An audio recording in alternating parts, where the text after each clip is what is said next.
मिरज एमआयडीसीत एका कंपनीत कामगाराचा मशीनमध्ये सापडून जागीच मृत्यू। मिरज एमआयडीसीमध्ये एका कंपनीत मशीनमध्ये सापडल्यानं कामगाराचा जागेवरच मृत्यू झाल्याची घटना घडली आहे। सोमनाथ अशोक माळी वय वर्ष 20 राहणार कवटे मंकाळ, सध्या राहणार विजयनगर सांगली। हा कामगार 1 महिन्यापूर्वी एका ऑटो कंपनीमध्ये कामाला लागला होता।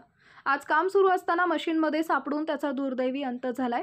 त्याचे वडील मयत होऊन 1 वर्ष देखील झालं नाही। कुटुंबाची सर्व जबाबदारी सोमनाथ याच्यावर होती, पण आज सोमनाथचा फाउंड्रीत काम असताना दुर्दैवी अंत झाल्यानं कुटुंबावर दुःखाचा डोंगर कोसळलाय।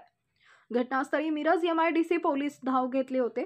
कुपवाड एमआयडीसी पोलीस ठाण्यात नोंद करण्याचे काम सुरू असून आयुष हेल्पलाईन कुपवाड टीमनं मृतदेह मिरज शासकीय रुग्णालयात शवविच्छेदन करण्यासाठी पाठवण्यात आलाय।